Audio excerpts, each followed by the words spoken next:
He brought faded faces back to life, while his own past stayed blurred. Meet Arthur. By day, he's a digital archaeologist, a whisperer of lost memories. People from all over send him their most precious artifacts. Faded, torn, and water-damaged photographs. A wedding portrait from the 1920s, a soldier's last letter home, a child's first smile, captured on fragile paper. With a meticulous hand and a deep respect for the stories trapped within, Arthur coaxes them back into existence. He spends hours, sometimes days, on a single image. He digitally stitches together tears, balances faded colors, and sharpens blurry features until a face, once lost to time, gazes back from the screen, vibrant and clear. His clients are overjoyed.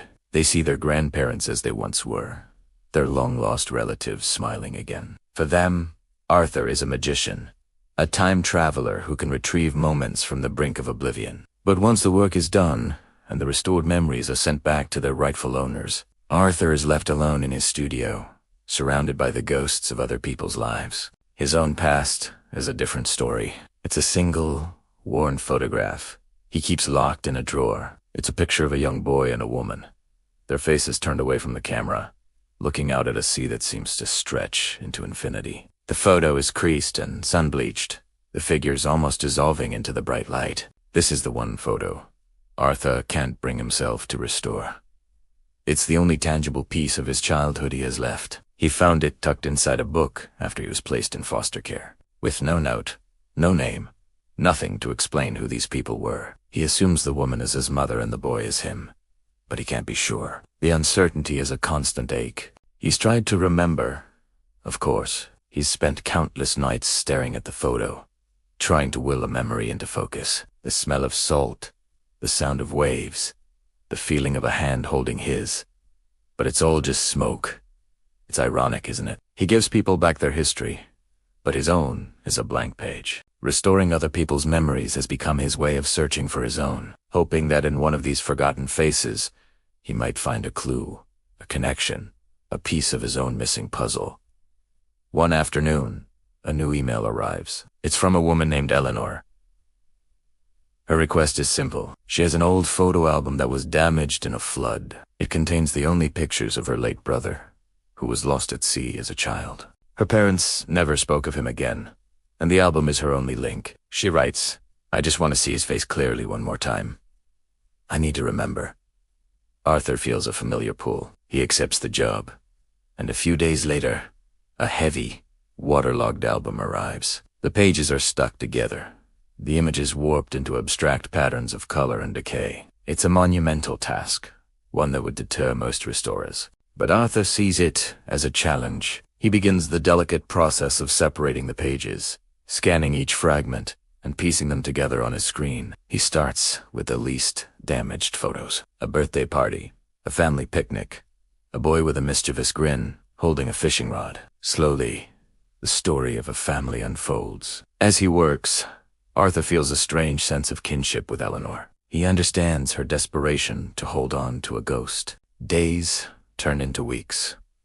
Arthur becomes completely absorbed in the project, often working late into the night. He's restoring a photo of a woman on a beach, her hair blowing in the wind. She's looking down at a small boy beside her, who is pointing excitedly at something in the distance. The boy's face is obscured by a water stain. As Arthur meticulously removes the damage, pixel by pixel, a familiar ache begins to grow in his chest. He cleans up the edges, restores the color, and slowly, the boy's face emerges from the digital fog. Arthur's breath catches in his throat. He pushes his chair back from the desk, his heart pounding.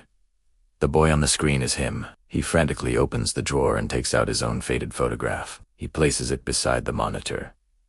The same beach. The same woman. The angle is different, but there's no doubt. In Eleanor's photo, he is looking at his mother, and his mother is looking at him. He pulls up Eleanor's email, his hands shaking so badly he can barely type. He attaches the restored photo in his own and writes, "Eleanor, I think your brother is me." The hours that follow are the longest of Arthur's life. He paces his studio, unable, to work, unable to think. He's found his past, but he might be about to lose it all over again. What if she doesn't believe him? What if this is all some cruel coincidence? Then, his phone rings. An unknown number. He answers, his voice barely a whisper.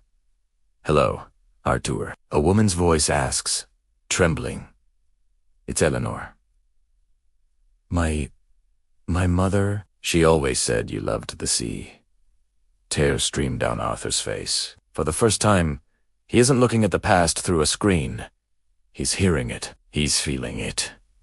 The memories locked away for so long begin to surface. The warmth of his mother's hand, the sound of his sister's laugh, the name she used to call him. A week later, Arthur stands on a train platform. He sees a woman who looks just like the one from the photographs, only older, with lines of worry and hope etched around her eyes. She's holding a restored photo from the album, a picture of him and his sister, their arms around each other, smiling at the camera. When they meet, there are no words at first, only a long, tearful embrace that bridges decades of silence and separation.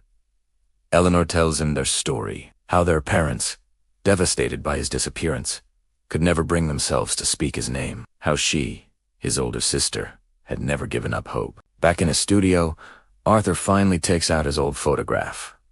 But this time, he doesn't see two blurry figures. He sees his mother, he sees himself, and he sees the beginning of a story he finally knows how to finish. He opens his software and begins to work. He restores the colors of the sky, clarifies the line of the shore, and brings the faces of the woman and the boy into perfect focus. He brought faded faces back to life, and in doing so, he finally found his own.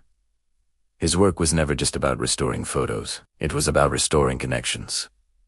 And now, the most important connection of all had finally been restored. Thank you so much for watching. If this story touched you, please hit that like button and subscribe for more content that explores the incredible power of memory and human connection. We'll see you in the next one.